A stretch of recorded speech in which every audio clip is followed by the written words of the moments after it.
slow dragging over here with the little beat. Welcome to the another session or episode, I guess, of the BlackPrint Live, where we are intentional about promoting individuals in our community that are thriving and scaling businesses and scaling what they do. And today, I am so honored. Look, I'm gonna warn y'all in advance. Like, I'm gonna give you a heads up in case you like, this doesn't seem quite as professional as Quintaria typically is. But today, I am so honored and thrilled to have Tiffany Tilley on the BlackPrint with me today. And Tiffany is a dynamic leader. She's doing some amazing things that we're going to get into today. But she is probably one of the few people I've known my entire life, like my whole life. So we're like sister, cousin, friends, all of that kind of mixed in one. But I admire her, and I'm so excited to just talk about her as she has evolved as a force in education, advocacy, and now authorship. So just a warning in advance that you're going to get good content like always, but you might see a little extra loving and familiarity, I guess. Is that the right way to say it, Tiffany? Praise God. Praise God. Yes, absolutely. We go way back, but absolutely. We bring quality to this stage and this platform. And we're here today to really just dig into about Tiffany and what she does. And of course, if we see places and spaces that we can elevate her, help her scale what she's doing so she can be seen on an international level, if that's her goal, y'all know I am all for it. So let's dig in today. Typically, we start with our guests kind of telling about themselves and what they have going on, and then we'll dig into some more pieces from there. So if you don't mind, Tiffany, tell us who you are and what you do, what you're doing now. So I'm typically in a lot of different spaces. I currently am the co-vice president of the State Board of Education in Michigan. And that's an elected position. I ran in 2018, received almost 1.8 million votes, and I advocate in that role. There's a lot that I do, but advocacy is big for me. And then I also am an author. Just released this year, just launched a 4-part book series called Know Thyself.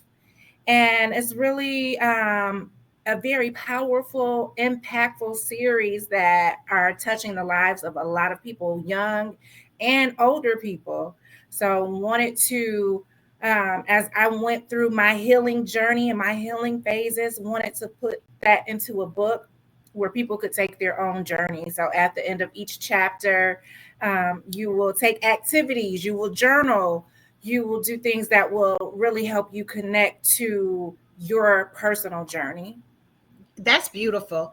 That's beautiful. I want to get into Know Thyself. One, because you kind of skimmed over your just dynamic resume and all that you've been involved in, all of the years that I've known you. Constant elevation, constant elevation. She is always like moving from one pillar to the next, on and on and on. But since you brought up the book series and Know Thyself, I love that title. Like, what does that journey look like for individuals who are, like grown and making moves, and they have some of the pillars in place? Hell, on some level, they may even appear to have it all in place. How do you know yourself at that point?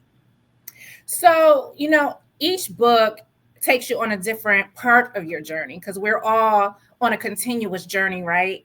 Right. And for that part, we have getting over the hump, a journey to a voyage to the top. So, there are, like you said, I went from one pillar to the next. I went through college, finally got the MBA, and I was trained globally by corporations, by the C-suite. I was trained by government there. I was leading a nonprofit organization. I had become a state board member. I also was leading community and economic development for a municipality, had done real estate development. And so I felt like, I'm finally in a space that I've carved out for myself. I'm making money, making six figures, saving, investing. I'm really in a good groove finally. And then bam, car accident. I hit and by a person, hit and run, hit by a person that was going the opposite direction from me. They came over two lanes and hit me head on. Changed Wow. my life. So I'm in a back brace for a year, physical therapy in a year and a half, and all of these injuries to my spine and to my neck. And it still affects my life. I really had to push through it. I knew I couldn't give up, right? But getting over the hump is really that, that for that professional or that person that thinks that, hey, everything was all together and then life happens, an emergency happens, life changes, divorce, death, fire, a fire can, in a home can change Yeah. life, any upheaval that you really need to get through, health, anything that you need to get through, and the strength and the courage to get through those things. How do you stay, or how do you get motivated? And then once you get motivated, how do you stay motivated? And a lot of it is to, people always say you need the tools, whether it's getting from A to B or whether you've been through trauma, whatever you've been through, people say you need the tools. Well, what are the tools? Yeah. They just say you need the tools. So I wanted to give people the tools. So here's Yeah. the tools. And It's so many statements out there that I feel like they give you, like if we're talking like subject verb agreement, like if we use that as an analogy, they give you the predicate, the ending, but not the beginning, or they tell you the subject but not the action behind it. So I really appreciate it when you said giving people the tools, when you say, oh, you need the tools, or like you got to be consistent and you got to do this and that. And it's like, really and truly, people are being consistent. They're just being consistently doing things that are not productive, or things that are not aligned with the trajectory that they want to go in, or things that like are greatly beneficial to them. So just to make a statement, like thrive and be consistent and all of that, it sounds good, but I need to know play by play instructions. absolutely. And then I wanted to take it further. So I decided to do a monthly book club and podcast called Thrive and Rise with Tiffany. And so there we interview guests live in front of a live studio audience, basically. Nice. And that way you can ask experts questions, and that way you can get support, and we're building a community. And so people, sometimes you feel alone. You're not alone. Let's do this journey together. So I'm here to help you with my voice and my expertise throughout the book series, but also if you're in the Detroit area, live and in person at the Motor City Java House on the third Saturdays, where we do the monthly book club and podcast at 12:30 p.m. I love it. I love it. And y'all heard her say Detroit, baby. Don't sleep on us. What up, though? What up, though? What up, though? No, no, no. I love it. Okay, so I want to hear a little bit about your journey, or share. I have heard and witnessed You firsthand. know too much of my journey. I know, right? However, talk about childhood to public office. If you could sum it up, like were there any glaring things on your path? I know for me, like even as a child, I was like given strategy at 4, 5, 6 years old. I look back and now I realize that's what I was doing, but of course, I didn't truly know that. But what was your journey to from childhood to public office?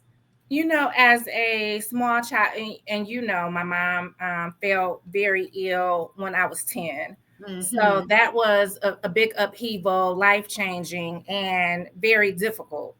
But as a very small child, my mother and my father really pushed education. Mm. And they spent a lot of time pouring into me education wise. I didn't necessarily get the emotional support that I needed, but I am grateful that, they put me in private school. They started me early. I started reading at 3. I knew the 8 parts of speech by 5. I was going to the library and cross referencing at 5. They really poured into me.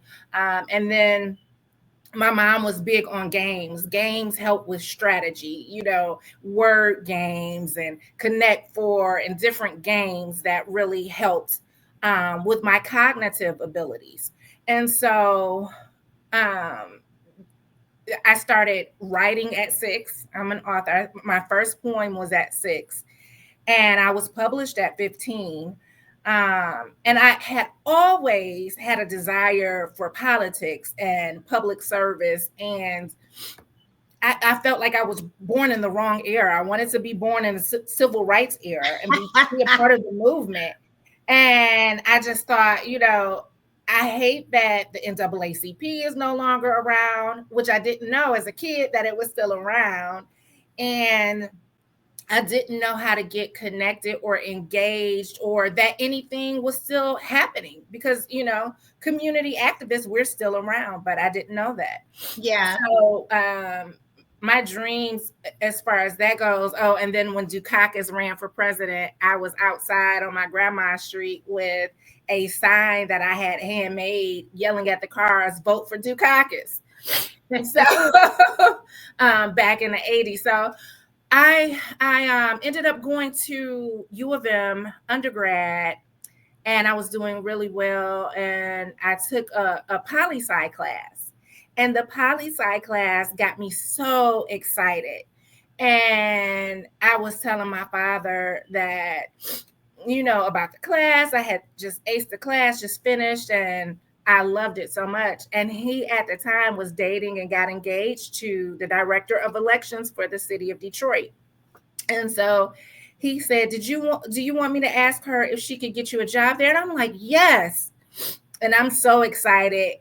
Who knew how big of a journey it would turn into by starting out at the election commission? You never really know. Sometimes it's just putting one foot in front of the other. Yeah. I would even venture to say all the time. All And, the and time. I think that one, I am big on community. I am so very thoughtful and intentional about legacy and the legacy that we leave, and the support and the exposing, our youth, or even not so much even young people.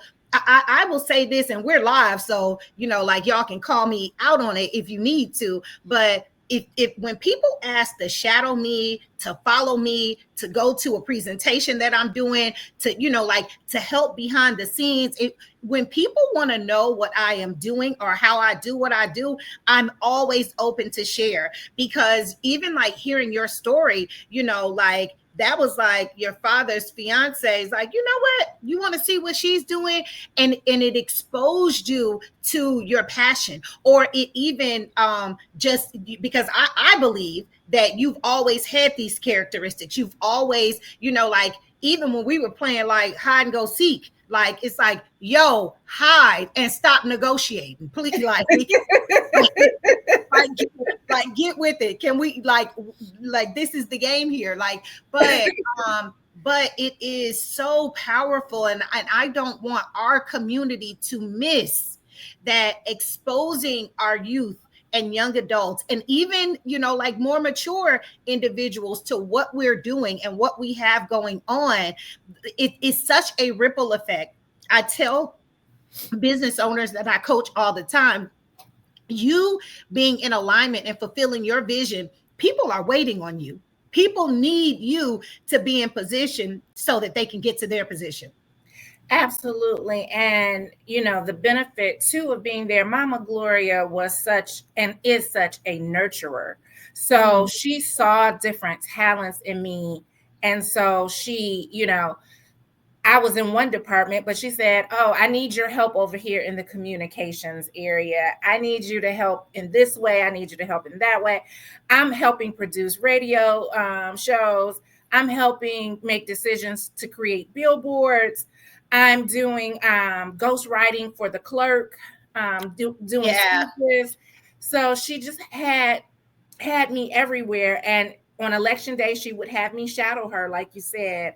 So she had my hands in different places and spaces, and that helped to further develop me. And what the key is, finding your superpower. I speak to this all the time, and the Brunson approach, my strategy firm, is structured in this way, that not that we promise our staff that they won't have to do anything that they don't like, but we truly design our staff to work in the places and spaces where they have a superpower, a passion for it. So you may come in as the social media manager, and you may, by the time you matriculate through, like, you are the art director for a specific area. Or we see that, like, hold on, your gift to write, that your copy is amazing, we need you to do this or that.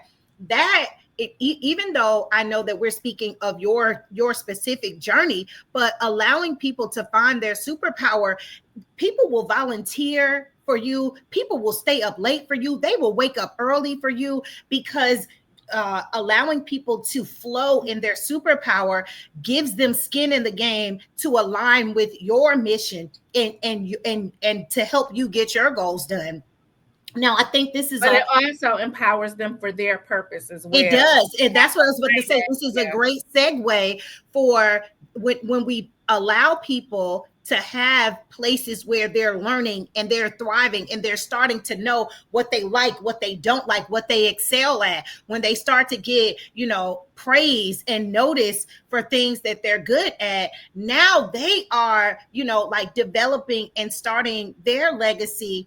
And with that being said, especially with you being in all that you do in terms of like community work, your positions politically and things of that nature, do you feel that that's an area that you really capitalize on making space or making room or giving grace to individuals to come in? Because that is, we'll talk about scalability more a little later, but that definitely is a great opportunity in space to be able to leverage what you're doing by allowing people the room and the space. But with that being said, do you see that as something that you do well at for others, or share a story on how you have worked that into your day to day?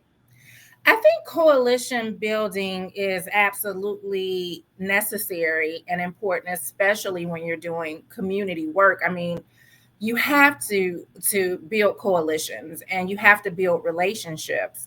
And going back to the beginning, you know, the, going to different events with her, wanting to get plugged in to different spaces. She had me do it on my own. She didn't really want to go to the event. She said, "I'm over it." So as I was going to the different events, I'm learning networking, right? And then my brother had been murdered and my cousin got murdered, and so I wanted to do the Manny Project.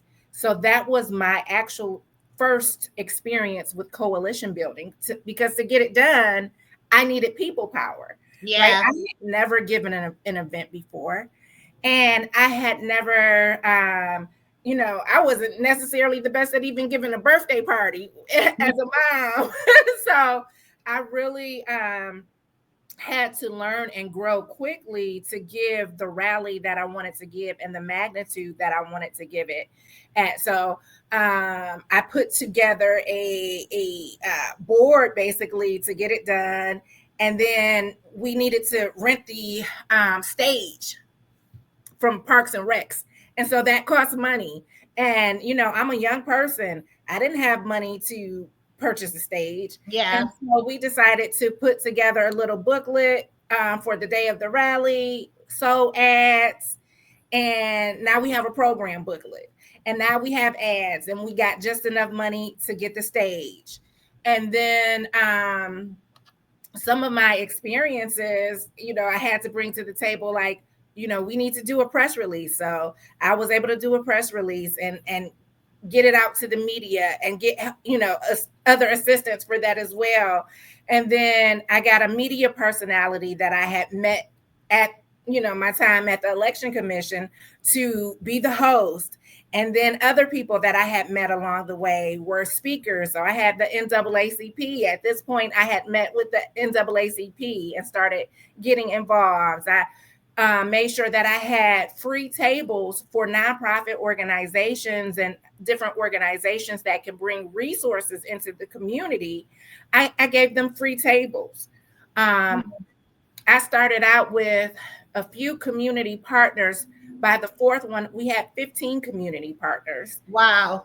So and this is why, even listening to you now, I told y'all from start, like Tiffany and I go way, way back. Like my grandmother and her mother were best friends. So before we were even born, they already knew, like, oh, they gonna hang, because we hang, they gonna hang, right? But and lived across the street from I know, right? And they worked together. But rode to work together. It say that. As you were speaking, mentally, I was just getting exhausted, like, woo, honey.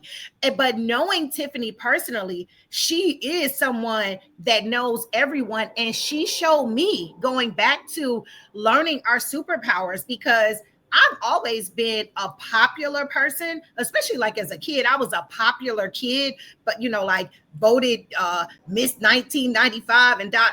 But I realized in watching you that, like, I'm not a networker like that. That 49, I tell people all the time, I am 51% extrovert, and that 2% throws people off all the time. I do just enough to say, hey, girl, hey, but after that, I'm pretty much done, right?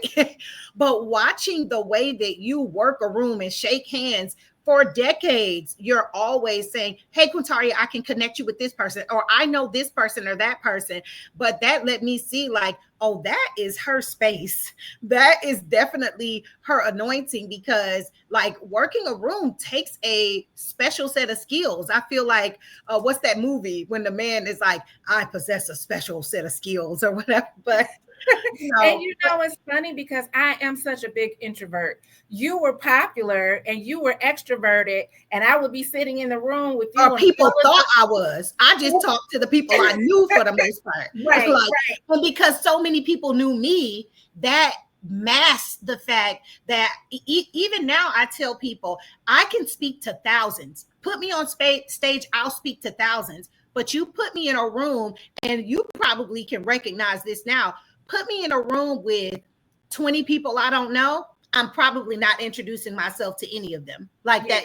I have to push myself to that. So I think it's just different aspects, because other people will be like, I could not speak to that many people. That doesn't bother me, especially when I'm talking about my passion and goals and all of that. I'll speak away. But I found that easier too, to speak to thousands of people, as opposed to, or even when I was younger doing my poetry. I'm doing my poetry at Hart Plaza versus doing it in a living room in front of 5 or 10 people. Yeah. It's so much easier to do it on the stage, right?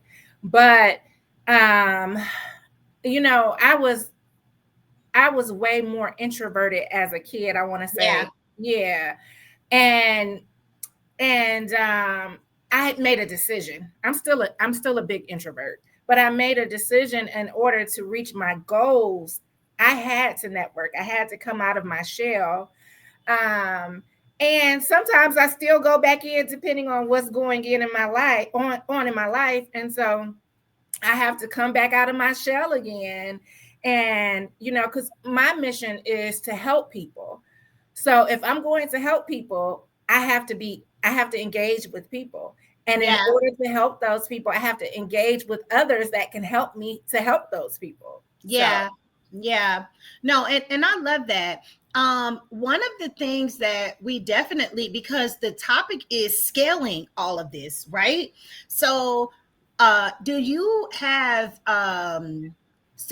being in the space that you're in, why would you say that women in particular in public service often lack scalable models? Because from a strategist point, I see even like supporting you with your campaign last year and many of the other things that we have collaborated on over the years. I come in and quickly I see like, oh, we need infrastructure. You need da da da. Like from your perspective, because this will help us both. Why do you think women in public service often lack scalable models? So I think it's levels to this. Mm. So if you're an advocate or if you are going for a bigger office or you're coming in a lot of times at a disadvantage, right? Is if you're going the grassroots approach, you're coming in at a disadvantage, especially at this day and age, because technology is so far advanced where everything you need to automate everything. You need to there's so You much do. opportunity with the technology, but it's not always affordable. So there's not a lot of money in public service, not unless you are at the very top, unless you're the governor, unless you're Unless you know how to scale it too. Because I see a lot of money left on the table just from my business and strategy eyes. I see a lot of revenue opportunities. And so maybe that is, I'm excited to show this section, this like this area, because you have driven leaders, and it's like, no, you don't have to be scraping the bottom of the barrel because you're helping people. So I'm really excited to dig in and find some opportunity here. I think there is a lot of opportunity, but I also think it's a mindset. Mm. You know, a lot of times when you do have people that are grassroots and you're surrounded by people that might not have the exposure or the education level, where they're used to performing a certain way or they're used to performing at a certain level, they don't know how to expand that. And Mm-hmm. a lot of us in our community, we have, and we just have to be honest. A lot of people have a poverty mindset. Mm. So when you're used to being in poverty or you're used to only going so far, you don't know how far you can go until someone really holds your hand or really educates you and really exposes you to more.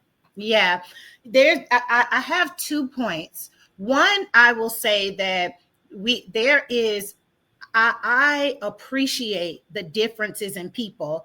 And a lot of people say that, but they appreciate it like from a distance, not up close and in real. And and the different skill sets that we bring to the table is like a body, like your eyes don't do what your heart does. Your heart doesn't do what your kidneys do. Your kidneys don't do what your foot does, but you want them all working at optimal capacity and working well so that your body, because if my eyes have an issue that could impact my feet, like on like, so I that's point one is I That's think. organization.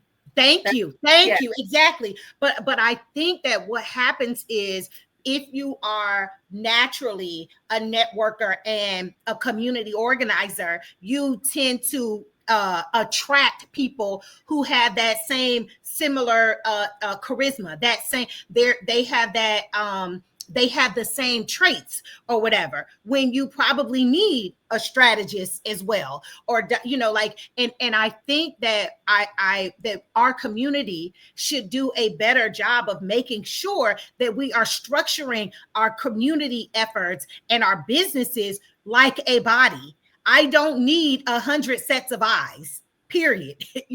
Like, give me one good set and a backup pair of glasses now that I'm in my late 40s. If I, a close pair of readers and my eyes are good to go, right? Yeah, You, but we. another part of the problem is, and I interviewed this weekend for the podcast LaShawn English, who is a UAW regional director, and she was saying people like to hold information because they want to be king. Mm, yeah, that's And a this mind. is Yeah, that's a mindset it is thing. a mindset, and And this is that's an arena scarcity. where you are a king or queen, or you are a king or queen maker. But if you give away that information, then other people, then there's more competition. It's so competitive. It's such a competitive space. And that's in your mind too. Absolutely. It is, yeah, like Absolutely. but it Because what goes did I back. say? I'm big on coalition building. Yeah, But some yeah. people are big on competition. So And now this, I'm gonna get to my second point. However, I always speak to, you can only, your business or your organization cannot grow beyond where you are. And in our community, many of us are so stricken with scarcity. We have so many antiquated ideas that grandmama and them, it worked for them for where they were or whatever, but we have not elevated and looked up to see that there are new systems and models that people are really winning with, and everything is not a scam. But if you don't address your control issues, if you don't address your fear, if you don't address your poverty mindset, you can only be helped so far. You can, like you don't have the room or the capacity to build the whole body like we're talking about. You can't bring hands in, kidneys in, and all of that, and all you have is the capacity of eyes, if that makes sense. absolutely. Yeah. And I've been saying for over 20 years, as Democrats, we're always playing on the defense when we should be playing on the offense. So when you're playing on the offense, you are doing that strategy, right? You are having strategy sessions, and you are looking at the bigger picture and how everything fits together. Like, it's a whole ecosystem, Yeah. right? So you Yeah. are working for the whole ecosystem. But if you're constantly playing on the defense and you are feeling like you're, in scarcity constantly, and you are trying to protect yourself and your position, then you're not worried about the ecosystem. You're worried about you as an individual. So it becomes an individualistic mentality.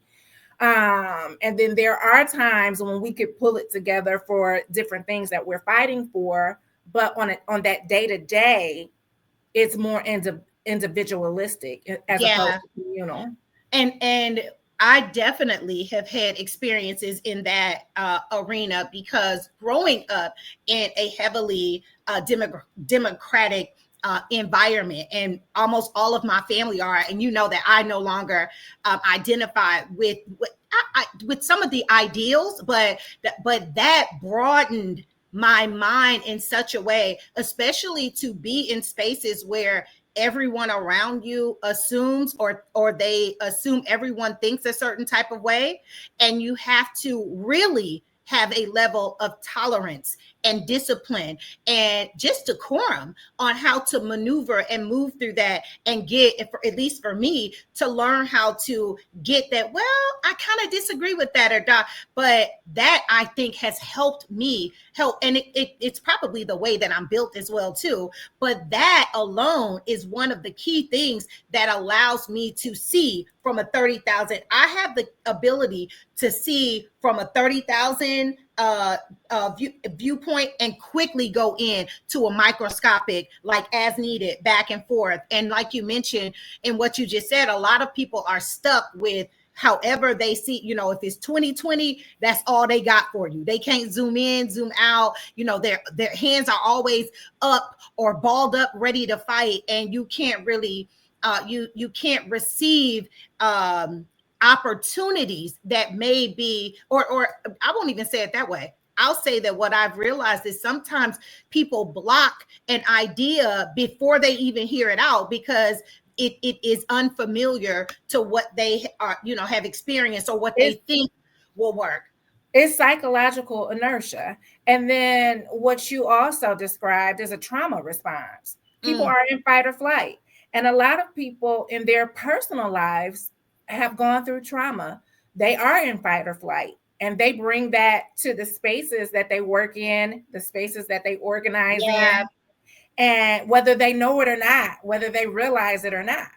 And I think in this day and age, we need to know it. We need to know it. And on the flip side, and it's still what I believe is a trauma response. My point to add on to what you were speaking just a few moments ago, one thing I realize is that when people have a heart to help people, they instantly think nonprofit.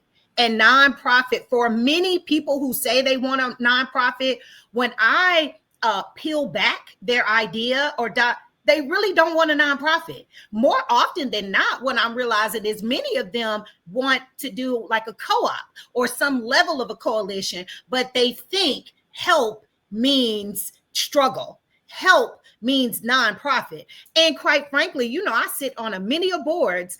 I sit on some of the most profitable nonprofits that are out there. Like I am on the financial approval for, 3 nonprofits that we are nearly at billion-dollar budgets. But in our community, and many, not just the African American community, but I got to speak to our home, and I got to clean our house first. But people will have a wonderful idea, and if it's to help, and this is where I'm hoping we really are able to build on opportunities in this space, in the areas that you work in.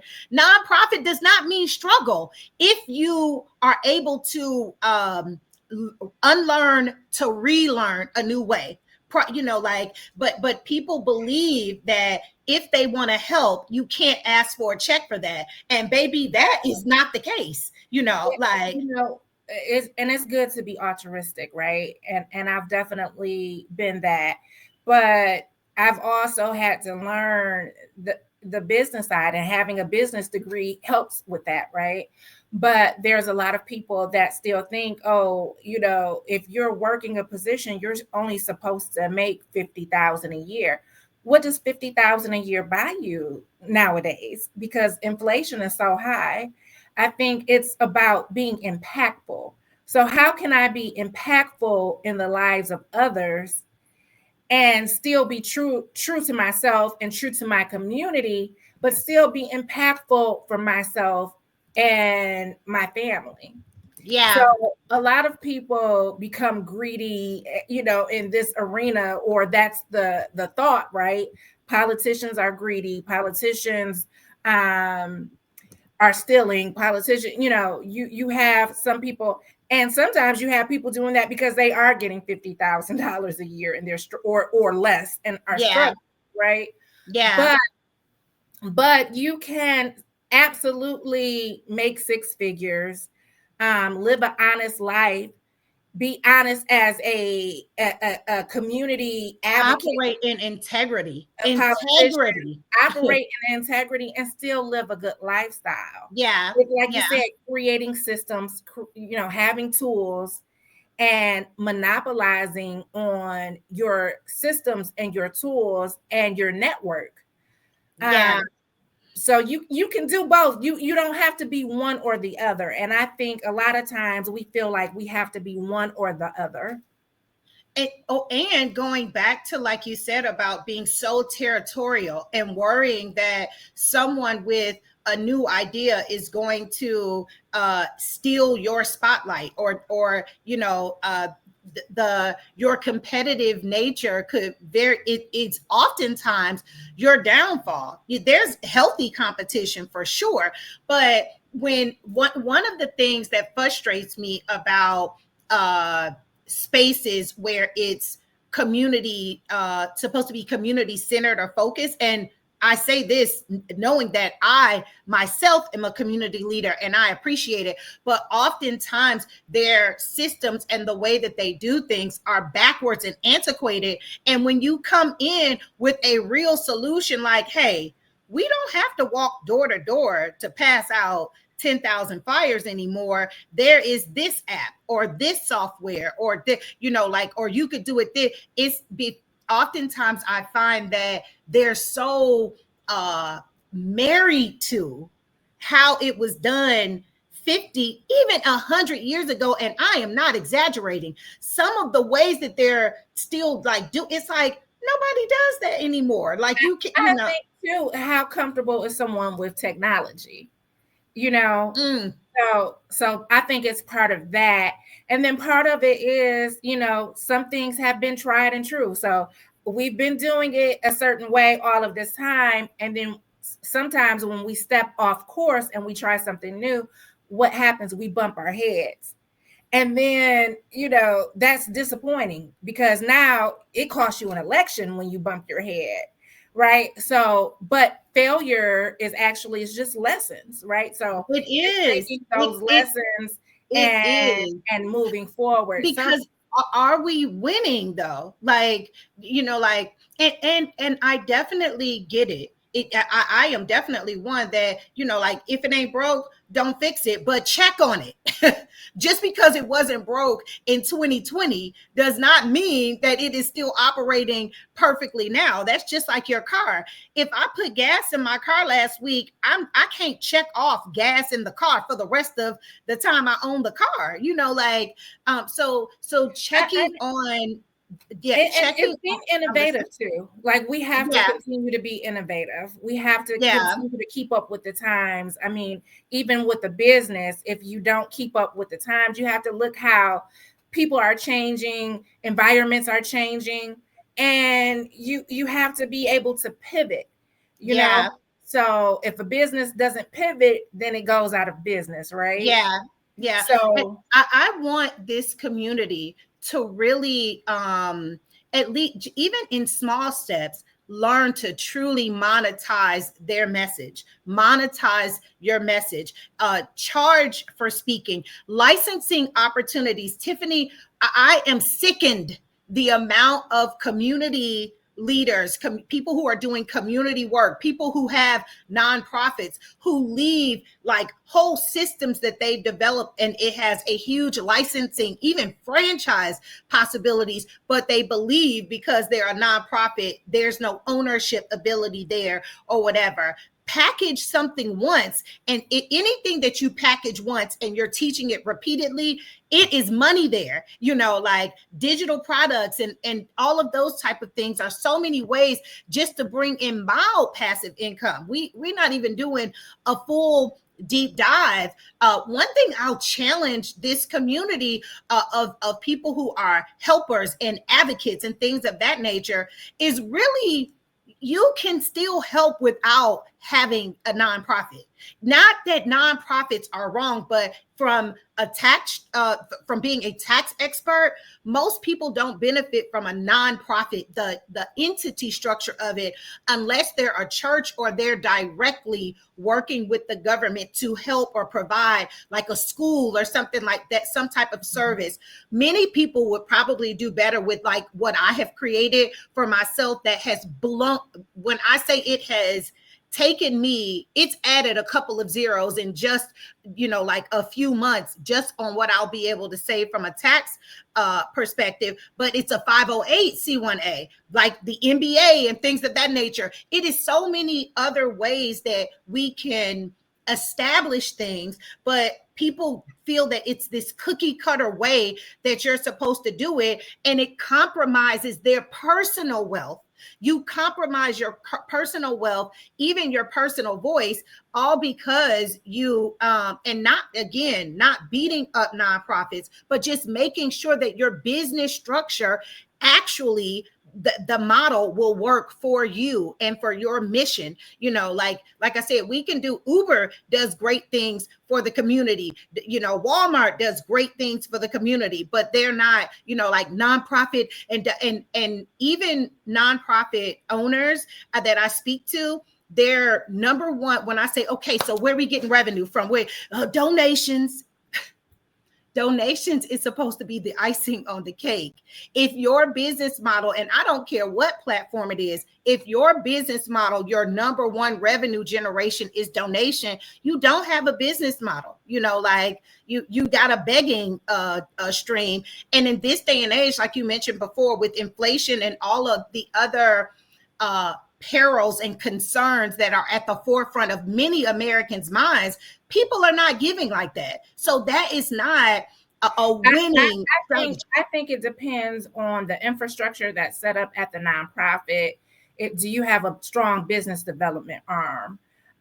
Do you have a history of donors, and have you had, do you have a signature annual event or signature events that do well every year, right? But and for larger organizations, and even like in the more political space, yes. But I'm talking it about, takes time to build. I'm talking about Jessica that stretched and was like, you know what? I help my grandmother all the time. I want to start a nonprofit to help senior citizens. And Jessica don't have this donor list, Right, but exactly. Jessica could still start a home service that helps elderly people under an LLC. But many times the people who are not, and I'm just going to keep it real, our community was intentionally left out of wealth building conversations, learning how to do this. So we're already behind just across the board, so we're already behind. And then we don't fully explore if the model that we are seeking, or that we're instantly just putting our business model into, if it's beneficial for the space that we are. You can win in any business model, but going back to why you wrote your book and how you're helping the community, what are the tools that you need for this business model to work for you? And that is what I definitely implore this community, because we can't go forward without you all. We need advocates. We need community workers. We need vocal and level-headed politicians out there. But we've got to figure out how you can win and live well and all of that stuff, so that you can do your full calling. Yes. Going back to the nonprofits, just for anybody who's thinking about starting a nonprofit, it is multiple ways that you have to do it. You can't just depend on, especially a new nonprofit starting out, donations.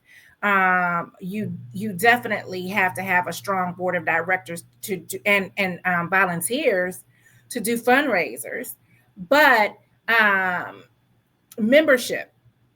And then that's one way to make money, is to sell membership. And then also, like you said, what products are you selling? What services are you giving? What problem are you solving? What problem are you Nonprofit, solving? for profit, business is about solving a problem. And when you find your subset of individuals who are looking for said problem to be solved, you could set it up pretty much however at that point, but you need to make sure that the problem that you're solving, that you're getting it to the people who are seeking that solution. Even if you have to amplify that this is the solution they need, because it's done to us in marketing so often. Yep. Like people tell us the solution that we need, and then they make the product for that over and over again. You can do it that way too, but we must be intentional and strategic when we're setting these businesses up.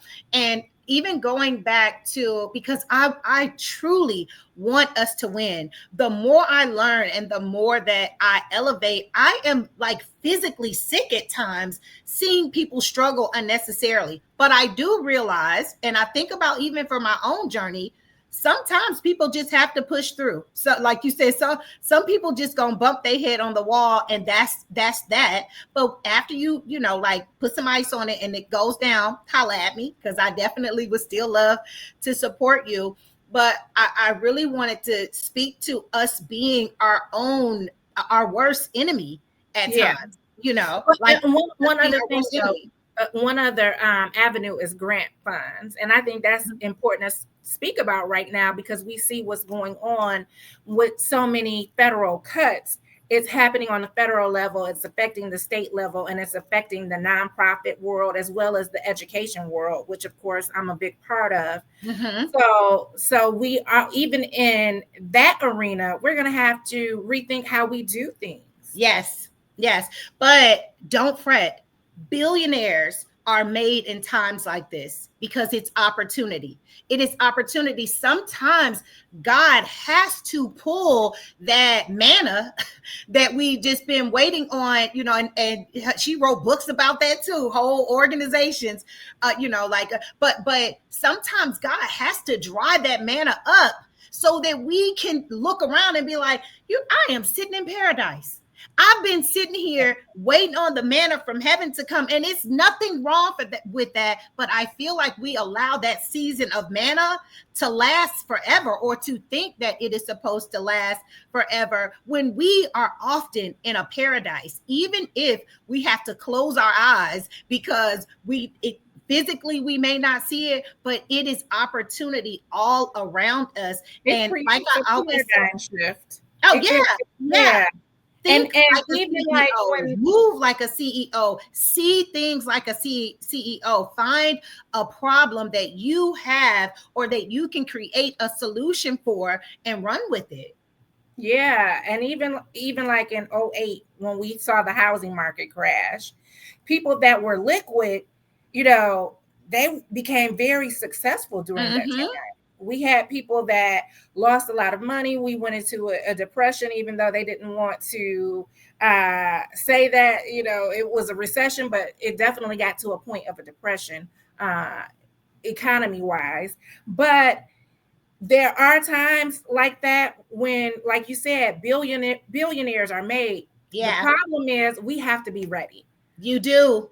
We You have to be do. ready. We have to be ready whether we have liquid saved up that we haven't touched, we put a pot aside, or we have plans mapped out, things That's that what I was we're. about to say. Your vision alone, like your and I want to be clear to differentiate between your vision and the planning, because oftentimes people will do a cute little vision board, and that has a level of inspiration. That it goes back to, like how I said, that 3,000 view away, like that. That's your vision board, but you got to come in on a microscopic level, or work with individuals that's their specialty to build that plan out. So even if you don't have the funds today, if you don't have the team today, and when the opportunity comes, all you got to do is grab that notebook and be, hold on, I've been waiting for this. You would not believe how many ideas God has given me that are in Trello and in notebooks. I'm always amazed when I go back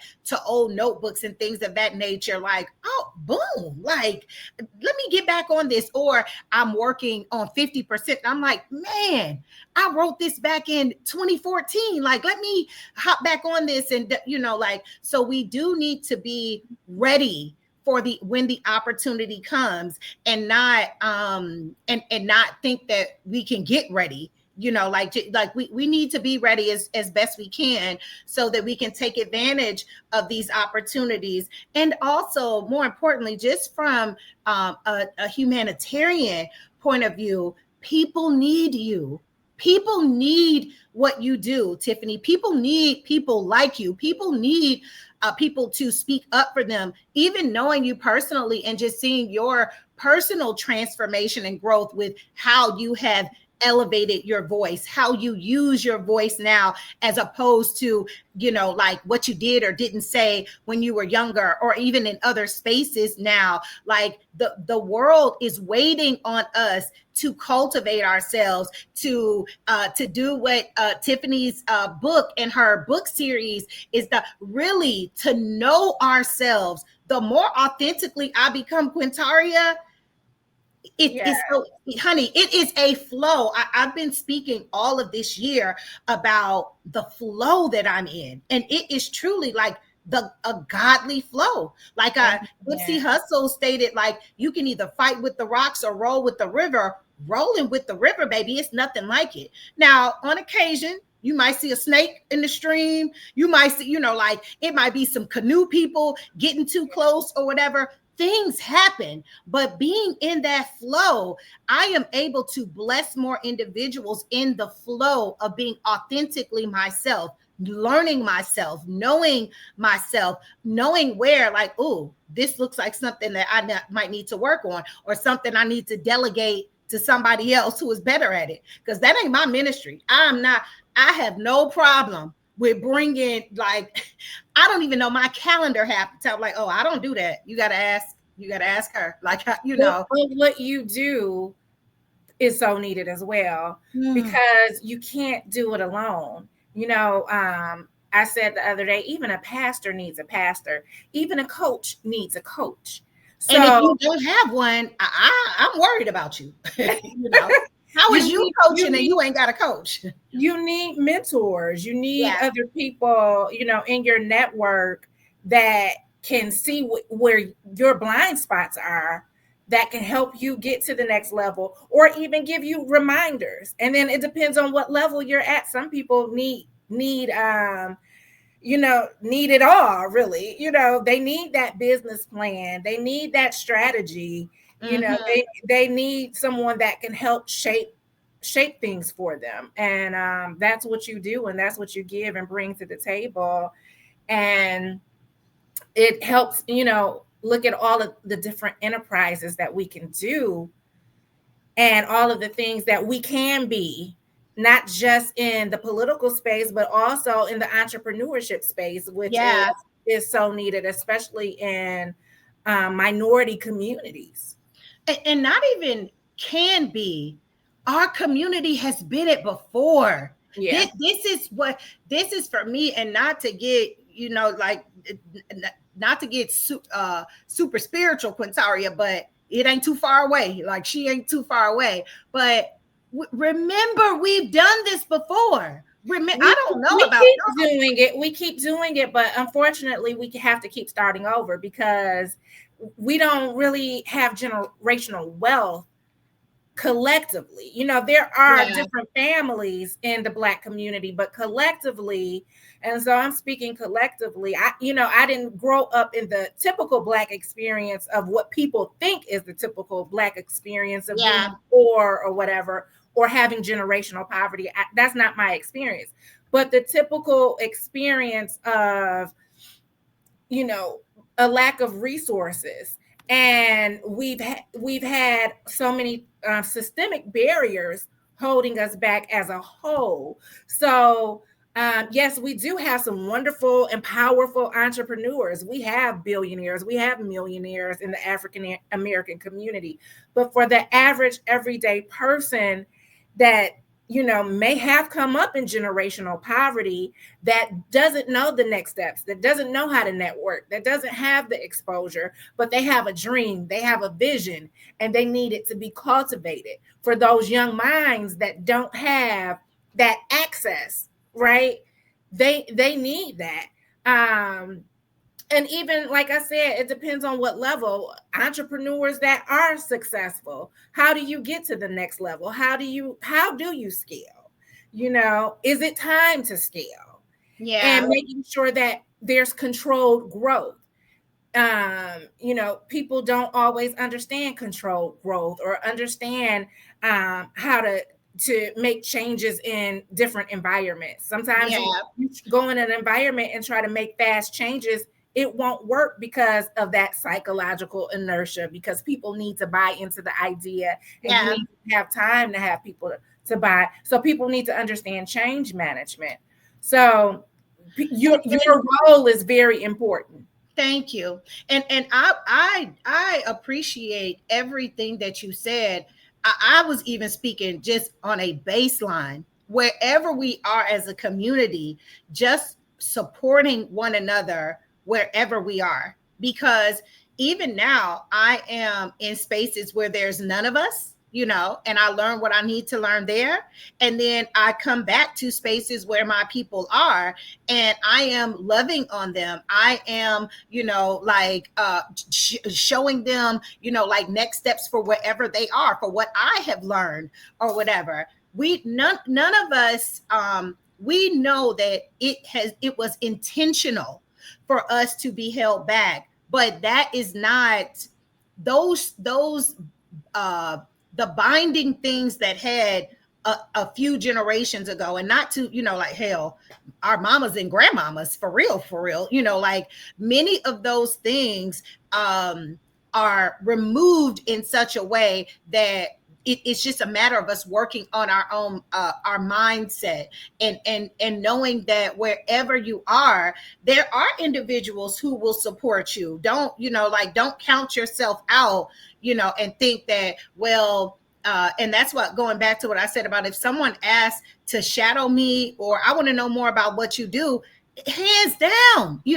But the irony is, most people you can follow me, show up to my office, like come through, slide through. I would love to have, like more people around and die. But many people, the average person doesn't really, they'll say that, but they don't show up. So I just want us to remember the support that our community comes from, the collective, almost like what the Kwanzaa principles that we, like collective works and I know I'm messing it all the way up, but I'm just saying just the core of coming together and knowing that where you're weak, if I'm strong, I got you, and I hope vice versa will be the same as well. Some of those barriers have been removed, but I'm definitely in a space where I can clearly see a lot of those barriers. So when in education, you have the achievement gap.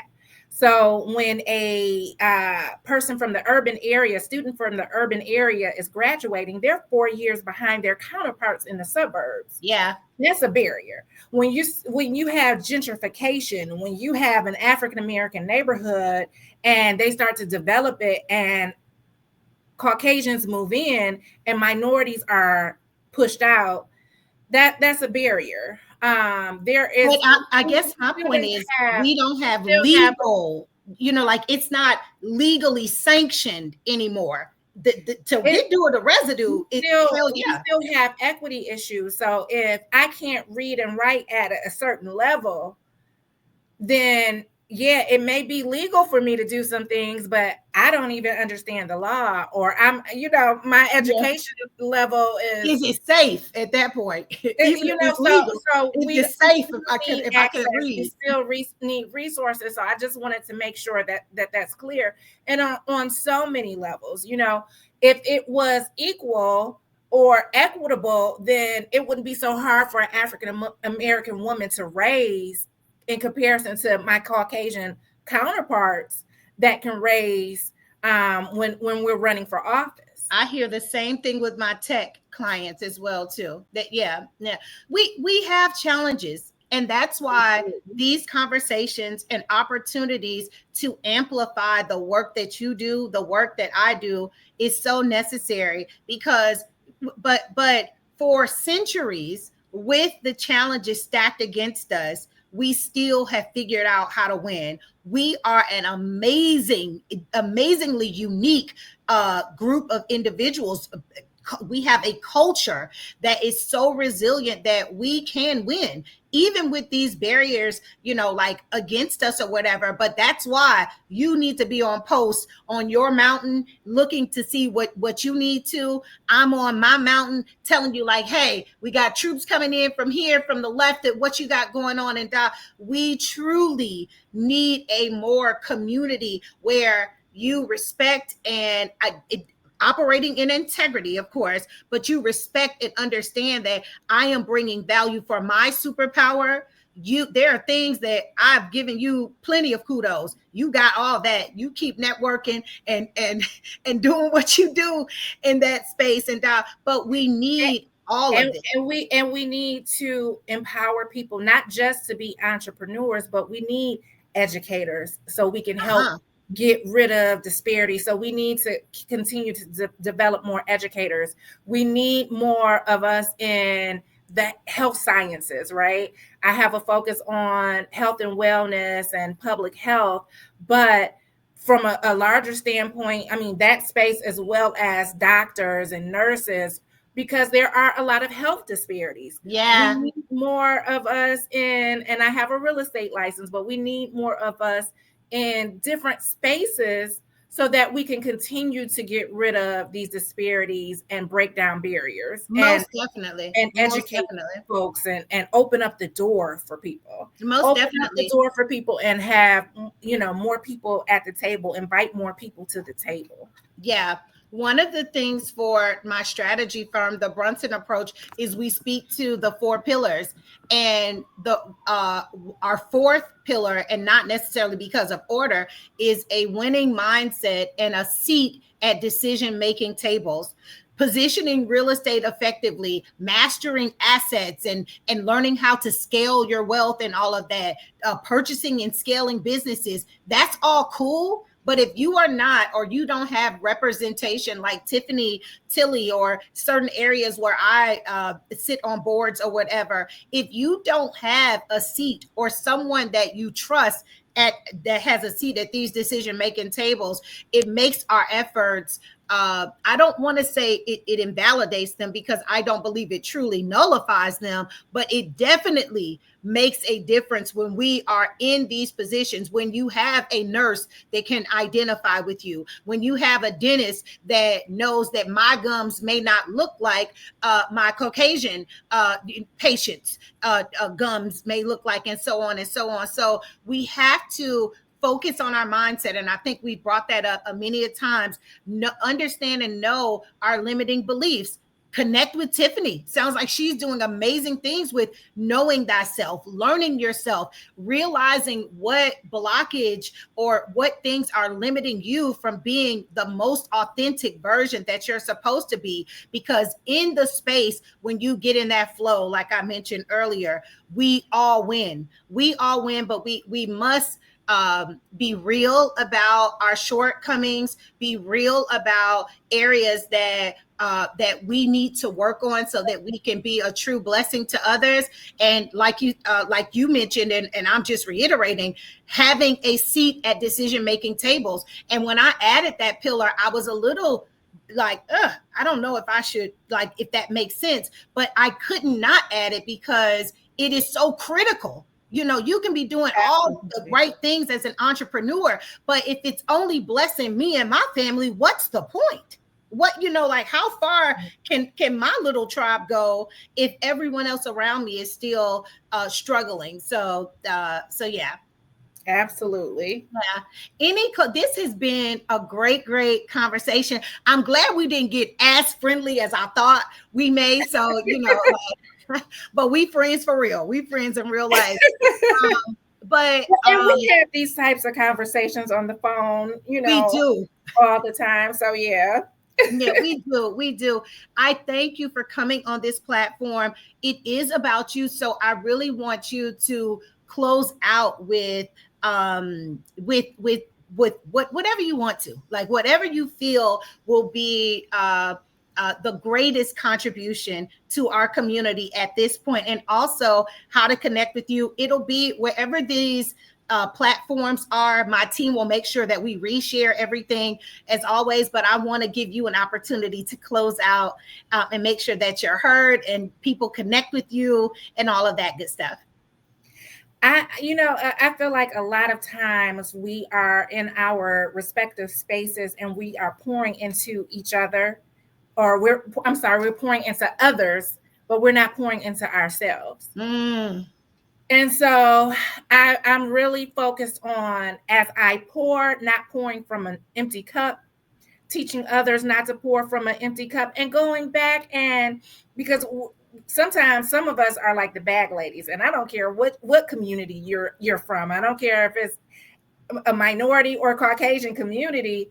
Sometimes we are like bag ladies. We're just carrying all of our baggage, all of our past traumas, everything with us, and we keep on pushing. And women, we have this powerful and wonderful strength about us, right? And we know that in the African American community, we're known for that. But it is time, especially like you said, this day and age, we have so much access to information that we didn't have before. Technology. It is time for us to heal. People don't want to have those mental health conversations. Wow. And so there's so much PTSD, especially in urban areas. It is. And we're constantly trauma dumping with one another as we're having conversations. Because we've normalized it. We've normalized it. And talk therapy is important, right? But we're not doing it with counselors. We're doing it with grandma. We're doing it with auntie. We're doing it with mama. We're doing it with our best friends. And depending on the conversations, that can cause PTSD too. So there's just so many things that we need to heal from as we have our own experiences, as we are experiencing what our friends are experiencing and their traumas and different things. let's focus on health and wellness. The books are Mm. really focusing on your journey for health and wellness. Would love for you to take that journey so you can be a better you. And you can reach me at the at know thyself book series at gmail.com. If you want to email me, again, know thyself book series at gmail.com. um, Phoenix Rising Publishing Company.com, or check out our YouTube channel. We're on social media as well. Thrive and Rise with Tiffany. Please go to the YouTube channel, subscribe, like, comment, and share. There are over 100 videos that we have already, and we've been on since February 15th. We launched, and we're at 50,000 views. So really Beautiful. the powerful work we're doing and the community that we're building. Want you to be a part of that, and I'm looking forward to helping you and supporting you in your growth. We're so excited and so thankful that you did the work, that you did the work, and that now you're able to reach back. And I don't even know if reach back is appropriate, but now you have set up an ecosystem where people can come and get healing from this, because our minds are so powerful, but they can do great harm, or catapult us to do great deeds. And sadly, sometimes we've been doing a little bit of both. We've been harming and doing while doing great things. But know that healing is available. The work that Tiffany is doing, please connect with her. Again, so very proud of you. I have always been proud of you. But thank you for this conversation. We're gonna have to hop back on again and dig more into mental health, and how, because be it an entrepreneur, be it a political figure, be it just a mom, like you and I both know, I've been pulled from the fires of losing my mind, and oftentimes I didn't even realize it until I was pulled out and was like, I should have been crazy. Like back in the day, the old people used like, Lord, I'm glad I got my mind. I used to look like she tripping. Now I'm like, I'm glad I got my mind. Amen. So I Being think, a mom isn't easy, and then everything that's going on nationally, internationally, yeah, surviving post COVID, the wars that are taking place in the Middle East, yeah, and now the U.S. has become involved, and the possibility of going into World War III. There's so much to be worried about, yeah, right? yeah. So on so Yeah, many so different we do levels. have to take inventory and know that with everything that's going on, we still need to figure out safe spaces to support one another. How to And I stay hope grounded. that the BlackPrint has been a safe space where we have shown support and highlighted you. Love you so much. Thank you, audience. For those of you all who have jumped in live, we appreciate you. For those of you all who will see the recording later, be sure to connect with us. Follow Tiffany, follow the BlackPrint and the Brunson approach, and y'all going to be great. And we going to do the same. Love you too.